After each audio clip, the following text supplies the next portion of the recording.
وحسن عبادتك رب اشرح لي صدري ويسر لي امري واحلل عقدة من لساني يفقهوا قولي سبحانك لا علم لنا الا ما علمتنا انك انت العليم الحكيم الحمد لله وكفى وسلام على عباده الذين اصطفى اما بعد فأعوذ بالله من الشيطان الرجيم بسم الله الرحمن الرحيم يا أيها النبي إنا أرسلناك شاهدا ومبشرا ونذيرا وداعيا إلى الله بإذنه وسراجا منيرا صدق الله العظيم وقال النبي صلى الله تعالى عليه وآله وسلم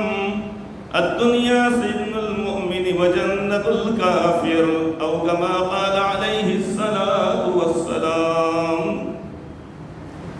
بزرگان محترم اور معزز حاضرین کرام، اللہ رب العزت نے اپنے بندوں کو متوجہ فرمایا ہے اور تاکید فرمائی ہے کہ دیکھو تم دنیا میں یہاں پر وقتی طور پر آئے ہو، چند روزہ تمہاری یہ زندگی ہے، لیکن تم یہ دیکھتے رہو کہ تم نے کل کے دن کے لیے کیا بھیج رکھا ہے۔ کل کے دن کے لیے قرآن کریم میں اللہ رب العزت نے قیامت کے دن کو لفظ غد، غین اور دال اس سے تعبیر فرمایا ہے۔ غد کے معنی آتے ہیں عربی میں آنے والا کل کا دن، آنے والا کل کا دن۔ جیسے آج کا دن گزر گیا، اب مغرب کی اذان ہو گئی، سورج ڈوب گیا، تب یہاں سے ہی کل کے دن کا آغاز عربی اعتبار سے ہو جاتا ہے۔ اسی لیے ہوتا یہ ہے کہ جب چاند دکھائی دیتا ہے تو وہیں سے تراویح کا آغاز ہو جاتا ہے۔ روزہ تو رکھا جائے گا دوسرے دن، رمضان کو، یعنی جب دوسرا دن جب آئے گا اس میں روزہ رکھا جائے گا، لیکن تراویح جو پڑھی جائے گی وہ رات میں پڑھی جائے گی، کیونکہ عربی اعتبار سے رات پہلے آتی ہے اور دن بعد میں آتا ہے۔ جب چاند دکھائی دیتا ہے تو تراویح کا پڑھنا ترک کر دیا جاتا ہے، کیونکہ شوال کے مہینے کا آغاز ہو چکا ہے۔ شوال کے مہینے کا اب چاہے مہینہ 29واں ہو یا 30واں ہو، چاہے 29 کو چاند دکھائی دے عید کا یا 30 کو دکھائی دے، جب بھی دکھائی دے گا اس رات میں تراویح نہیں پڑھی جاتی ہے، کیونکہ مہینہ ختم ہو چکا ہے وہ۔ اب یہ جو رات ہے جس میں تراویح نہیں پڑھی جا رہی ہے، یہ شوال کی رات ہے، یہ شوال کی رات ہے یہ، لہذا رمضان کی رات جب ہوگی تو اس میں تراویح کا آغاز ہوگا، شوال کی جب رات ہوگی تو تراویح کا اختتام ہو جائے گا، تراویح نہیں پڑھی جائے گی۔ اور انگریزی اعتبار سے رات میں 12 جب بج جاتے ہیں، اب اس کے بعد یعنی وہاں سے تاریخ بدل جاتی ہے، وہاں سے تاریخ وہ بدل دیا کرتے ہیں، شمار ہوتا ہے کہ بھئی یہ 1 تاریخ آ گئی، 2 آ گئی، 3 آ گئی، 4 آ گئی، وہاں سے شمار ہو جاتا ہے۔ اگر ہم ٹکٹ بنائیں گے اگر جہاز کا یا اسی طریقے سے کہیں سے جانے کا، تو 12 سے پہلے کہ اگر ہمارا وقت ہے، اگر 10 بجے گاڑی اگر ہے تو اس کے اوپر تاریخ الگ رہے گی، مثال کے طور پہ 11 تاریخ ہے، اور وہی گاڑی اگر ہمارا سفر اگر ہو رہا ہے رات میں 2 بجے یا 1 بجے، اب تاریخ وہاں پر 12 تاریخ آ جائے گی، تو 12 بجے کے بعد سے وہاں پر وہ تبدیلی ہو جاتی ہے، اور یہاں پر عربی اعتبار سے رات میں ہی ہو جاتی ہے۔ تو اللہ تبارک و تعالیٰ نے اپنے ان بندوں کو جو مومنین کہلاتے ہیں ان سے فرمایا یا ایھا الذین آمنوا اتقوا اللہ، اے ایمان والو تم اللہ تعالیٰ سے ڈرتے رہو، ڈرتے رہو۔ ایک دن ڈرنے کا نہیں کہا گیا، ڈرتے رہو۔ ڈرتے رہو کا مطلب یہ کہ زندگی بھر ڈرتے رہو، اور ڈرنے کا مطلب یہ ہے کہ اللہ تعالیٰ کی نافرمانی سے بچتے رہو، یہ مطلب ہوگا۔ ڈرنے کا مطلب یہ نہیں ہوا کہ گھر کے باہر نہیں نکل رہے ڈر لگ رہا اللہ میاں کا۔ ڈرنے کا مطلب یہ نہیں کہ پورے مصلی مسجد کے کونے کے اندر بیٹھ جائیں ڈر لگ رہا اللہ تعالیٰ کا۔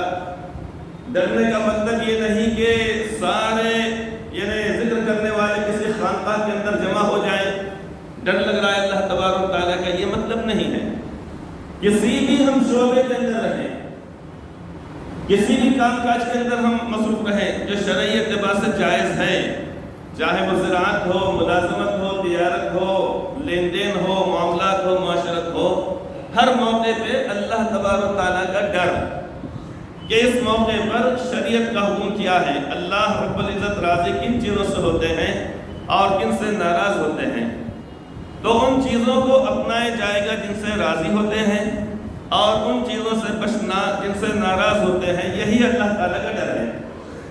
جیسے ناپ تول کے اندر کمی، یہ اللہ تعالیٰ کو ناپسند ہے۔ اللہ کا ڈر یہ ہے کہ انسان ناپ تول کے اندر کمی کرنے سے بچے، دھوکہ دینے سے بچے، رشوت کے لینے اور دینے سے بچے، سودی لین دین سے انسان بچے، کسی کے اوپر ظلم کرنے سے انسان بچے، غیبت کرنے سے انسان بچے، الزام لگانے سے، بہتان باندھنے سے، کسی کو ستانے پریشان کرنے سے، اسی طریقے سے کسی کا حصہ میراث میں سے غصب کرنے سے بچے۔ یہ بچنا ہی در حقیقت گناہوں سے بچنا، اللہ تبارک و تعالیٰ سے ڈرنا ہے۔ یا ایھا الذین آمنوا اتقوا اللہ ولتنظر نفس ما قدمت لغد، اور تم میں سے ہر شخص اس بات کو دیکھ لے، ولتنظر، اور چاہیے کہ دیکھ لے، نفس، ہر نفس، ہر جاندار، میں بھی دیکھوں، آپ بھی دیکھیں، آپ بھی دیکھیں، آپ بھی دیکھیں، جتنے لوگ دنیا کے اندر ہیں ایمان والے، سب کے سب اس بات کو دیکھ لے، ما قدمت لغد، کہ اس نے آگے کے دن کے لیے کیا بھیج رکھا ہے۔ اللہ تعالیٰ نے دولت دی ہے تو اس میں سے کیا چیز کو اس نے آگے چلتا کیا، تاکہ میدان حشر میں اور قبر میں اور پھر جنت کے اندر وہ ہمارا مال ہم کو کام آئے۔ جنت میں کیا کام آئے گا؟ جنت میں ہمارے درجات کو بلند کرائے گا۔ جو صدقہ کیا گیا، راہ اللہ میں خرچ کیا گیا، زکوٰۃ دی گئی، عشر دیا گیا، صدقہ فطر دیا گیا، قربانی کی گئی، اب یہ مال ہمارا جنت میں ہم کو وہاں پر درجات کو بلند کرائے گا۔ میدان حشر میں اللہ تبارک و تعالیٰ کے عرش کے سائے میں جگہ دلائے گا، اور قبر کے اندر جہاں سے عذاب آ رہا ہے، جیسے کہ قرآن کریم جب انسان تلاوت کرتا ہے، اب یہ قرآن کریم قبر میں انسان کے سرحانے کھڑا ہو جاتا ہے، ادھر سے اگر عذاب آ رہا ہے تو اس کو روک دیتا ہے۔ اسی طریقے دیگر اعمال، کوئی سیدھی جانب، کوئی بائیں جانب، نماز، روزہ، اسی طریقے سے اور صدقات وغیرہ، کوئی سیدھی طرف، کوئی بائیں طرف، کوئی 35 سے، چاروں طرف سے اس مرنے والے شخص کو گھیر لیتے ہیں، اور قرآن کریم سراہنے رہتا ہے۔ تو جدھر سے بھی اگر عذاب آنے لگتا ہے تو اس عذاب کو وہ روک دیتا ہے، وہاں تک نہیں آنے دیتا ہے۔ یہ سردی ہو رہی ہے، ہم اگر سوٹر پہن لیتے ہیں، مفلر پہن لیتے ہیں، گرم کپڑے پہنتے ہیں، تو سردی وہاں تک آگے تھپیڑے آئیں گے ہلکے سے، یہ سرد ہوائیں چلی، لیکن وہاں آنے کے بعد ٹکرا کے وہاں رک جائیں گی، وہاں آنے کے بعد کیا ہو جائے گی؟ رک جائے گی، سردی ہے۔ اسی طریقے بارش ہے، ہم نے وہ مخصوص لباس ہم نے پہن لیا، وہ کوٹ ہم نے پہن لیا، اب اس کی وجہ سے کیا ہوگا؟ بارش سے بچاؤ ہو جاتا ہے، اس سے انسان کے لیے بچاؤ ہو جاتا ہے۔ تو تمام چیزوں سے بچاؤ کا ذریعہ ہوتا ہے۔ گھڑیاں ہیں، موبائل ہے، آج کل ایسے نکل گئے ہیں، ان کو پانی کے اندر ڈال دو تو کوئی اثر اس کے اوپر نہیں ہوتا ہے، بھیگ یعنی وہ خراب نہیں ہوتے ہیں۔ تو اسی طریقے سے اللہ تبارک و تعالیٰ کے عذاب کو آنے سے وہ چاروں طرف سے وہ نیک اعمال انسان کو، مرنے والے کو، میت کو گھیر لیتے ہیں، کہیں نماز، کہیں روزہ، کہیں زکوٰۃ، کہیں حج، اور قرآن کریم تو سراج ہوتا ہے کیونکہ وہ اللہ رب العزت کا کلام ہے۔ ساری عبادتیں بھی اللہ تعالیٰ کی ہیں، لیکن اللہ تعالیٰ نے یہ نظام فرمایا ہے۔ اب وہاں سے جب ادھر سے عذاب آئے گا پاؤں کی جانب سے، اب وہاں سے کوئی نیک عمل روک دے گا، سیدھی جانب سے آئے گا، ادھر سے کوئی نیک عمل روکے گا، بائیں طرف سے آئے گا، ادھر سے کوئی نیک عمل روکے گا، سرانے سے آئے گا تو تلاوت کلام پاک، وہ قرآن کریم، وہ اللہ تعالیٰ کے عذاب کو وہ روک دے گا۔ تو انسان دنیا میں یہاں پر جب آیا ہے تو حکم یہ دیا گیا ہے کہ آخرت کی تیاری کرو، وَلْتَنْظُرْ نَفْسٌ مَا قَدَّمَتْ لِغَدٍ، اور چاہیے کہ دیکھے تم میں سے ہر شخص اس نے آخرت کے لیے کیا بھیج رکھا ہے۔ وَاتَّقُوا اللَّهَ إِنَّ اللَّهَ خَبِيرٌ بِمَا تَعْمَلُونَ، آگے اللہ تعالیٰ فرماتے ہیں، اور اللہ تعالیٰ سے ڈرتے رہو، بے شک اللہ تبارک و تعالیٰ جانتے ہیں تم جو کچھ کرتے ہو. ان اللہ خبیر بما تعملون. یہ تو ہوگی بات انسان کے آخرت کی تیاری کی. کہاں کی تیاری کی؟ آخرت کی تیاری. اس لیے کہ دنیا میں بھیجا ہی گیا ہے واپس بلانے کے لیے، دوبارہ آنے کے لیے، واپس بلانے کے لیے بھیجا گیا ہے.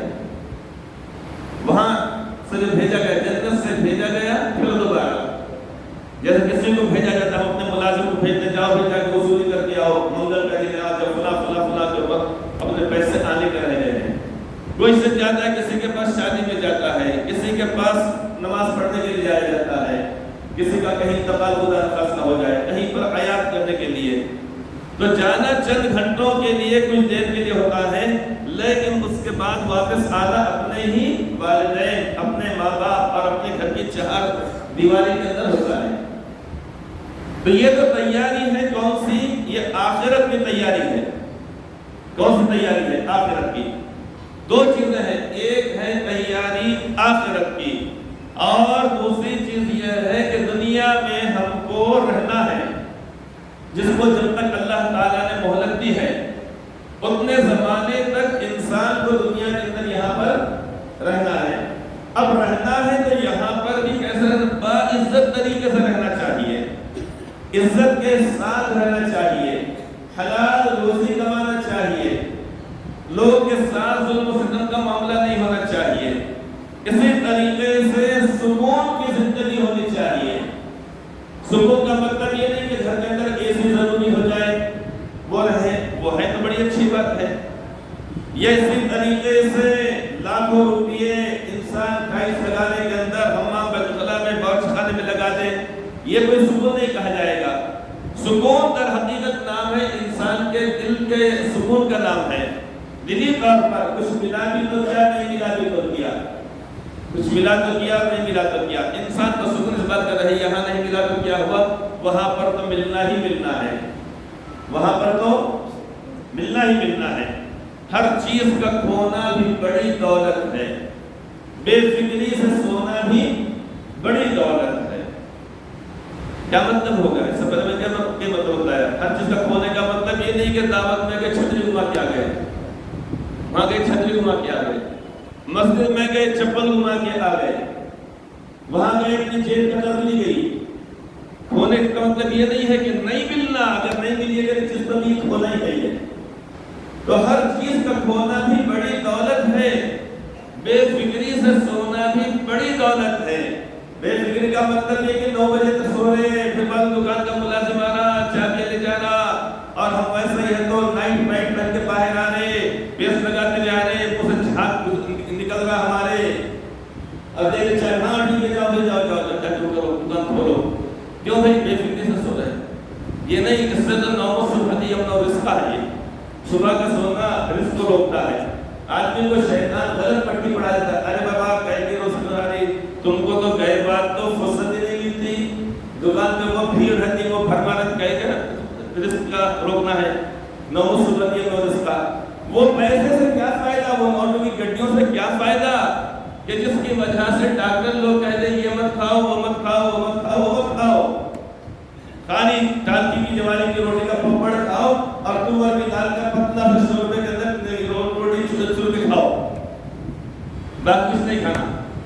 بڑے کو تو ہاتھ ہی نہیں لگانا، چھوٹے کو کبھی کبھی، منجلے کو منجلہ ہے نا وہ، ہاں ایک بڑا ہے وہ 300 والا، منجلہ ہے 700 والا، اور 250 والا ہے تو چھوٹا لہان، ایک مہان ایک لہان. تو اس کو تو ہاتھ ہی نہیں لگانا، وہ تو کھانا ہی نہیں. اب یہ کیا ہوا، یہ نحوست تو یہ صبح میں جو سوتے پڑے، ہاں وہ خالی نوٹوں کی گڈیاں آنے سے کچھ ہونے والا نہیں ہے. نوٹوں کو کھاتے بیٹھے گی کیا؟ 500 کی نوٹ کھا لیے ناشتے میں، اور اسی طریقے سے دوپہر میں کھا لیے 200 کی نوٹ، شام میں کھا لیے 100 کے 10 نوٹا کھا گئے. نوٹ کھاتے بیٹھے گی کیا؟ تو نوٹا ہونے سے کیا فائدہ؟ اللہ تعالیٰ نے کھانے کے لیے سارے چیزوں فراوانی کر، یہ کھاؤ وہ کھاؤ وہ کھاؤ. ڈاکٹر صاحب کے پاس گئے تو انہوں نے بتایا سب کھاؤ، کچھ نہیں ہوا تم کو. یہ وہ نہ ایک شخص گیا ڈاکٹر صاحب کے پاس، حکیم صاحب کے پاس گئے، انہوں نے بتایا تم کو یہ بیماری یہ بیماری یہ بیماری، یہ کھاؤ وہ کھاؤ یہ کھاؤ یہ مت کھاؤ. اب انہیں پوچھے ڈاکٹر صاحب انڈا کھانا کیا؟ ہاں کھانا. بھیجا کھانا کیا؟ ہاں کھانا کھانا. فلاں کھانا گوشت کھانا کیا؟ ہاں کھانا کھانا. سب چیزیں بار بار بولے یہ کھانا کیا وہ کھانا کیا. ڈاکٹر صاحب غصہ جو کہا کہ بابا سب کھاؤ مگر میرا بھیجا مت کھاؤ. سب کھاؤ لیکن میرا بھیجا مت کھاؤ. ارے بھائی کھاؤ نا, کچھ دیر تم کچھ نہیں ہوا, یہ وقت بیماری آ گئی. تو میں بتا رہا تھا کہ خالی گڈیاں آنا, روپیہ پیسہ آنا, پلاٹنگ کا زبردست کاروبار ہو جائے نا, یہ کوئی سکون کی چیز نہیں ہے. سکون کی چیز یہ ہے کہ انسان کے پاس نہ ہوتے ہوئے بھی سکون رہے اس کو. تو ہر چیز کا کھونا بھی بڑی دولت ہے, اس لیے کہ نہیں ملا تو وہاں پہ حساب بھی تو نہیں ہونے والا ہے. ملے گا جس کو جتنا. ایڈی کس کے پیچھے آئے گی؟ جمعہ جمعرات خیر خیرات بھری مراد آئے کے ساتھ ان کے پیچھے آتی ہے. ایڈی جو لگتی ہے پیچھے کس کے پیچھے لگتی ہے؟ یہ لوگ پیچھے لگتی ہے. اگر ان کے پاس ہیش نہیں تو کیا ملے گا؟ ان کے پاس پھٹے ہوئے کپڑے ملنے والے, ان کے پاس روپے کے 2 روپے کے 5 روپے کے 10 روپے کے 100 روپے کے سکے ملیں گے. ہاں تگڑی پارٹیاں جو ہوتی ہے, نمبر 2 کا جن کا دھندا ہوتا ہے, یہ پھر اسی طرح سیاسی انتقام لینے کے لیے لگا دیا گیا ہے, تو وہ ایک الگ بات ہے. تو ایڈی جو آتی ہے وہ غریبوں کے پاس نہیں آتی, جھوپڑ پٹی میں نہیں آتی کبھی. وہاں آتی ہے کیا؟ ایڈی وہاں پہ نہیں آتی ہے. تو اس طریقے سے انسان کے پاس خالی روپیے پیسے کی بہتات یہ کوئی معنی نہیں رکھتی. سکون نہیں ہوتے ہوئے بھی سکون ہے. تو ہر چیز کا کھونا بھی بڑی دولت ہے, بے فکری سے سونا بھی بڑی دولت ہے. افلاس نے سخت موت آسا کر دی, دولت کا نہ ہونا بھی بڑی دولت ہے. تو یہاں پر اگر زیادہ اگر نہیں ملا تو وہاں پر زیادہ لمبا چوڑا حساب بھی دینا نہیں پڑے گا. آسانی سے چھوڑ دے کے جاؤ, وہ دروازہ کھلا ہے چل جاؤ. اور پھر جس کے پاس ہے, ہاں یہ کہاں سے آیا, وہ کہاں سے آیا, وہ پلاٹ کہاں سے آیا, وہ دکان کیسے آئی, وہ کاروبار کے اندر پیسہ تو وہ کہاں سے آیا, وہ ساری چھٹی لینے کے بعد پھر جانا پڑے گا. پوری چھٹی دینا پڑے گا. ایک ایک پیسے کا حساب, ایک ایک نعمت کا. وَلَا تُسْأَلُنَّ يَوْمَئِذٍ عَنِ النَّعِيمِ, قیامت کے روز ان سے ایک ایک نعمت کا سوال ہوگا. اللہ تعالیٰ فرماتے ہیں تو مجھے جو بتانی ہے بات, تو 2 باتیں بتانی تھی. ایک ہے آخرت والی جس کو میں اتنا بتا دیا ہوں. ایک ہے دنیا کے اندر بھی سکون کی زندگی. سکون کی زندگی کیا ہے؟ غلامی کی زندگی نہ ہو. غلامی کی زندگی. انسان ہے تو انسان دیکھنے میں, لیکن غلام ہے. اٹھو بھائی تو اٹھنا, بیٹھو بھائی تو بیٹھنا, پابند ہے, یہ ہے, وہ ہے, وہ ہے, وہ ہے. یہ غلامی کی جو زندگی ہوتی ہے وہ کوئی سکون والی زندگی نہیں ہوتی ہے. آزادی کی جو زندگی ہوتی ہے, انسان اپنی آزادی کے ساتھ یہ نہیں گھر سے نکلے, ادھر جائے, ادھر جائے, ادھر جائے, ادھر جائے, کاروبار کرے, لین دین کرے, ساری چیزیں وہ الگ چیز ہوتی ہے. اور پابندیاں ہوں, جکڑ بندیاں اگر ہو تو اس کے اندر مسائل کھڑے ہوتے ہیں. آج جو بات میں بتانے جا رہا ہوں وہ آزادی اور غلامی ہی کے تعلق سے ہے. وہی بتانے کے لیے میں پہلے آخرت پہلے متوجہ کیا, میں نے بتایا اصل تو زندگی آخرت کی ہے. یہاں کی ہماری زندگی یہ سکون کی زندگی ہو, آزادی کی زندگی ہو, یہ اللہ رب العزت کی بہت بڑی نعمت ہے اللہ تعالیٰ کی. اور غلامی کی زندگی, کوئی کسی کا غلام ہو جائے, کوئی کسی کا آقا بن جائے اور اس کے ماتحتی کے اندر زندگی گزارتا ہے, یہ انسان کے لیے تکلیف دہ مسئلہ ہوتا ہے.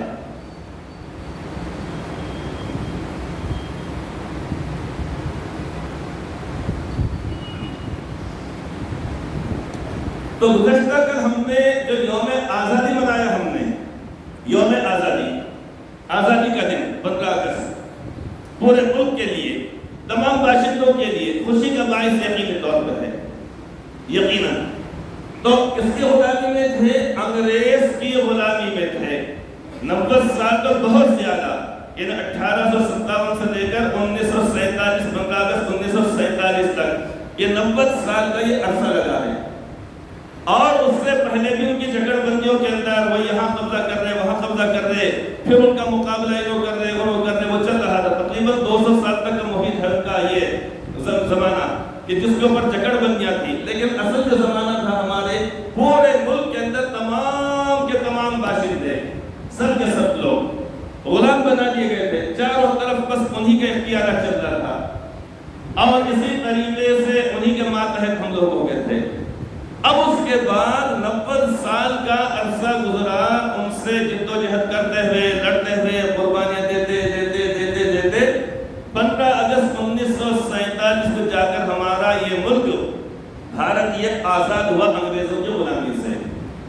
اب یہ آزادی کا دن تو منایا گیا، لیکن ایک بڑا طبقہ آج کے دور میں ہماری نئی نسلیں وغیرہ اگر دیکھا کر جائے تو اس صورت میں ہم یہ سمجھتے ہیں 90% یہ سمجھا جاتا ہے کہ شاید ہم یہ ساری جدوجہد کے اندر، انگریزوں سے لڑائی کے اندر اور قربانیاں دینے کے اندر شاید ہم پیچھے تھے یا ہماری قربانیاں کم ہیں، جبکہ یہ سراسر جھوٹ باتیں، غلط بات ہے۔ اور یہ تاثر اس لیے بھی ملتا کہ جب کوئی سربراہ کھڑا ہو کر مجاہدین آزادی کے نام گنواتا، انہوں نے قربانیاں دی، ایک نام نمک کے کھڑے کے طور پر آ کر ایک نام آ جا کے بڑی مشکل سے آتا مولانا آزاد، بس اتنا، اور یہ کہے کہ آگے کنی کاٹ کے نکل جاتا ہو، پھر دوسروں کے پر آئے۔ اس سے تاثر مجھے آپ کو سب کیا ملتا ہے سننے والوں کو کہ شاید ہم اس کے اندر نہیں تھے، کیا ہے کہ دیکھا اگر جائے تو شروعات جو آزادی کے لیے جو آواز لگائی گئی اور ان سے جو مدبھیڑ ہوئی انگریزوں سے، وہ مسلمانوں ہی کے ذریعے سے ہوئی۔ بہادر شاہ ظفر رحمۃ اللہ علیہ جو ہندوستان کے آخری تاجدار ہیں، آخری مغل بادشاہ ہیں، چونکہ مسلمانوں سے انہوں نے حکومت کو چھینا تھا انگریزوں نے، تو اس لیے سب سے زیادہ غصہ دوسروں کے مقابلے میں مسلمانوں ہی کو تھا۔ جیسے مثال کے طور پر تھوڑی دیر فرض کیجئے 10-12 بچے کھیل رہے ہیں، ان کے پاس بھی ہے، کسی کے پاس کوئی کھلونا، کسی کے پاس کوئی کھلونا، کسی کے پاس کوئی کھلونا۔ ایک شخص نے آنے کے بعد آیا اور آ کر ایک بچے کے ہاتھ میں سے کھلونا چھین لیا۔ اب بتائیے یہ بچے کو غصہ اپنے ساتھیوں کے اوپر آئے گا، جس نے چھینا اس کے اوپر آئے گا؟ کس کے اوپر آئے گا؟ جس نے شروع سے آئے گا۔ تو حکومت جو چھینے تھے انگریز نے مسلمانوں سے چھینے تھے، اس لیے بہادر شاہ ظفر رحمۃ اللہ علیہ ان کو رنگون کے قید خانے کے اندر وہاں پر ڈال دیا گیا تھا۔ کتنا ہے بد نصیب ظفر دفن کے لیے 2 گز زمین بھی نہ ملی کوئے یار پہ، وہیں پر انہوں نے یہ شعر کہا تھا، اور اسی موقع پر انہوں نے کہا تھا کہ غازیوں میں بو رہے گی جب تلک ایمان کی، غازیوں میں بو رہے گی جب تلک ایمان کی، تخت لندن تک تیر چلے گی ہندوستان کی۔ یہ وہاں کہا تھا انہوں نے، قربانی انہوں نے دی تھی، ان کو وہاں پر قید کر دیا گیا۔ پھر اس کے بعد ان خبیثوں نے، انگریزوں نے ان کے 2 شہزادوں کا سر کاٹا، ان کے جسم سے ان کے سر کو جدا کیا، کشتی کے اندر رکھا، اور رکھنے کے بعد اس کے اوپر کپڑا ڈھانپ دیا اور لے جا کر کہا کہ لیجئے یہ آپ کے لیے ناشتہ لایا گیا ہے۔ اب جیسے ہی کپڑا ہٹایا گیا 2 خوبصورت شہزادوں کا سر دکھائی دے رہا ہے۔ اب بتائیے کیا گزرے اس بوڑھے باپ کے اوپر، کیا گزرے ہوگی؟ یہ معمولی بات نہیں ہے، یہ کہہ کے واسطے ہوا تھا، یہ صرف اپنے وطن کو آزاد کرانے کے لیے ہوا تھا۔ اسی طریقے سے جو کالے پانی کی سزا جو کہا جاتا ہے، کالا پانی جو جزیروں کے اوپر مشتمل تھا، اور جہاں پر ایسے جزیرے تھے جس کے اطراف میں کوئی دیوار نہیں تھی، کوئی فصل نہیں تھی، چاروں طرف سمندر کی لہریں ٹھاٹے مارتی رہتی تھی، وہاں پر لے جا کر ان کو قید کر دیا جاتا، کالے پانی کی سزا جو کہا جاتا ہے۔ مولانا محمود صاحب دیوبندی رحمۃ اللہ علیہ ترجمہ شیخ الہند وہیں پر لکھا انہوں نے، جو قرآن کریم کا جو ترجمہ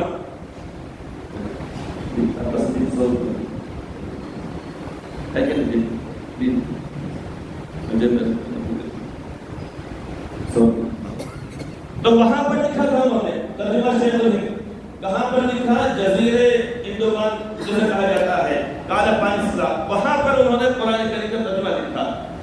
وہاں پر ایک بہت بڑے عالم دین کا انتقال ہو گیا، تو اس موقع پر وہاں پر ان لوگوں نے، انگریزوں نے اجازت دی کہ ان کے جنازے کے اندر شریک ہو سکتے ہیں، تو کتابوں کے اندر لکھا ہے کہ 4 سے 5 ہزار مسلمان نماز جنازہ کے اندر شریک ہوئے۔ اب بتائیے قربانیاں ہیں کہ نہیں ہیں؟ احمد نگر کی جیل میں سب سے پہلے وزیر اعظم جو بنے ہندوستان کے، وہ سب سے پہلے وزیر داخلہ، جب ان کو بھیجا گیا تو وہاں پر مولانا ابوالکلام آزاد بھی ہیں، وہاں پر مولانا ابوالکلام آزاد بھی اسی جیل کے اندر ہے، احمد نگر کی جیل کے اندر، وہاں پر صحبان الہند مولانا سعید احمد صاحب دہلوی رحمۃ اللہ علیہ وہ جیل کے اندر ہیں، اور وہاں پر انہوں نے ایک کتاب لکھی جس کا نام ہے جنت کی کنجی، جنت کی کنجی، اور دوسری کتاب ہے دوزخ کا کھٹکا، اس کے اندر جنت کے حالات اور دوزخ کے حالات ہے۔ کہ یہ کرنے پر یہ ملے گی، یہ کرنے پر یہ ملے گا، یہ کرنے پر یہ ملے گا، وہ جنت کی کنجیاں انہوں نے جیل خانے کے اندر لکھی ہوگا وہاں پر، جیل خانے کے اندر۔ اور دوزخ کا کھٹکا نامی کتاب ہے تو وہ بھی کہ یہ گناہ سے یہ عذاب ہوگا، یہ ہوتا، یہ ہوتا، دوزخ کے اندر یہ عذاب ہے، یہ سانپ، بچھو، اژدہے اور یہ انگار، وہ تمام کی تمام چیزوں کو انہوں نے اس جیل کے اندر لکھا وہاں پر۔ اور ترجمہ شیخ الہند وہاں پر لکھا گیا، کالے پانی کی جو سزا دی گئی تھی تو وہاں پر لکھا گیا تھا۔ مولانا ابوالکلام آزاد رحمۃ اللہ علیہ نے غبار خاطر جیل خانے کے اندر لکھی ہوئی کتاب آپ نے وہاں پر، تو بے شمار لوگ وہ ہیں، جو ہزاروں لوگوں کی تعداد وہ ہے کہ جنہوں نے وطن عزیز کی خاطر قربانیاں دی۔ دارالدیوبند کے علماء کرام، دیگر علماء کرام، محمد قاسم صاحب نانوتوی رحمۃ اللہ علیہ، مولانا شہید صاحب گنگوہی رحمۃ اللہ علیہ، مولانا عبید اللہ سندھی رحمۃ اللہ علیہ، ایک دو نام یا چند نام نہیں ہے بلکہ سینکڑوں ایسے ہمارے مجاہدین اسلام ہیں اور مجاہدین آزادی ہیں کہ جنہوں نے دیش کو آزاد کرانے کے لیے انہوں نے وہ قربانیاں دی ہیں۔ ہم اس بات کو اپنے ذہن سے نکال لیں کہ ہمارا اس کے اندر کوئی حصہ نہیں ہے، نہیں، ہرگز نہیں ہے۔ لوگوں کی جو قربانیاں ہیں، لوگوں کی جو محنتیں ہیں، تو ہمارا فرق 19-20 کا نہیں بلکہ 20 اور 21 کا ہے، 20 اور 21 کا فرق ہے۔ یعنی کسی سے ہماری قربانیاں ذرا بھی کمی نہیں ہے، کم نہیں ہے اس کے اندر۔ یہ اور بات ہے کہ اس کو چھپا دیا جائے تو اس سے کوئی چیز چھپتی نہیں ہے، زیادہ دیر تک نہیں چھپتی ہے۔ دیکھ کر کے سورج کو گرہن لگ جاتا ہے، ایک وقت آتا ہے کہ پورا کا پورا اندھیرا ہی اندھیرا ہو جاتا ہے، چند گھنٹوں کے لیے اندھیرا ہو جاتا ہے، 2 گھنٹے، 2.5 گھنٹے، 3 گھنٹے چاند کو گرہن لگ جاتا ہے۔ لیکن ایک وقت آتا ہے کہ بادل چھٹتے ہیں، تاریکی دور ہوتی ہے، سورج اور چاند اپنی پوری یعنی تابناکی کے ساتھ وہ پھر اس کے بعد ظہور کا ہوتا ہے۔ تو اس لیے ہم اپنے دل و دماغ سے اس بات کو نکال لیں۔ یہ بات آج اس لیے بھی کہنا ضروری ہے کہ ہم ہر سال سنتے ہیں کہ بھئی یوم آزادی، یوم آزادی، یقینی طور پہ یہ آزادی ہم کو ملی اللہ تعالیٰ کی بہت بڑی نعمت ہے اور سب کی جد و جہد کی بنا پر یہ ملی ہے، سب کی مشترکہ طور پہ، ہندو، مسلم، سکھ، عیسائی، سب کے سب تمام قومیں اس کے اندر ہیں۔ لیکن ہمارا حصہ اس کے اندر کچھ کم ایسا ہرگز نہیں ہے، ہرگز باقی نہیں ہے۔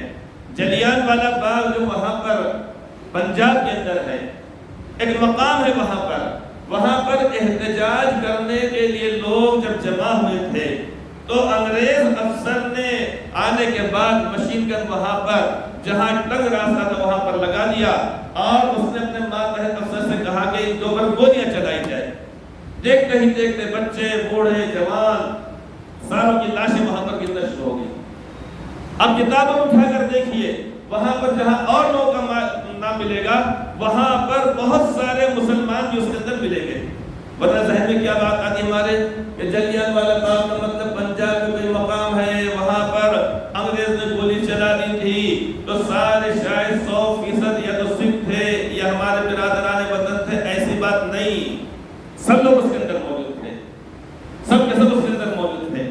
تو قربانیاں جو دی گئی اسی طریقے سے جو پھانسی کے پھندوں کے اوپر جو لٹکایا گیا، اور لٹکانے کی بھی شکل انگریزوں کی یہی ہوا کرتی تھی کہ دہلی کے اندر جو درخت تھے، بڑے بڑے جو درخت تھے، جھاڑ تھے، وہاں پر پھندے لٹکا دیے گئے تھے۔ اب اس کے بعد جس کو ان کو پھانسی دینے کا رہتا اس کو ہاتھی کے اوپر بٹھایا جاتا۔ کیا کیا جاتا؟ ہاتھی کے اوپر بٹھایا جاتا اس شخص کو جس کو پھانسی دینا مقصود ہوتا۔ اب بٹھایا جاتا اور چلتے چلتے وہ ہاتھی وہاں پر پھانسی کے پھندے کے نیچے وہاں پر آ کر اس کو روک دیا جاتا، وہاں روک دیا جاتا۔ اب وہ پھندا اس میں درخت کے اوپر، ڈالی کے اوپر لگا ہوا ہے، اب ہاتھی کے اوپر یہ شخص بیٹھا ہوا ہے، ایک دوسرا شخص وہ پھندے کو اس شخص کے گلے کے اندر ڈال دیتا، اور ڈالنے کے بعد اب اس کے بعد یہ ہوتا ہے کہ ہاتھی کو آگے بڑھا دیا جاتا۔ اب جیسے اس کو ہاتھی کو آگے بڑھا دیا گیا، اب اس کے بعد وہ شخص پھانسی کے پھندے کے اندر جھول رہا ہے اور اس کی زبان، اس کی آنکھیں باہر آ جاتی ہے۔ اس طریقے سے انگریزوں نے سینکڑوں نہیں بلکہ ہزاروں لوگوں کو پھانسی دے دی، اور اس کے اندر تمام طبقات موجود ہیں، سب موجود ہیں۔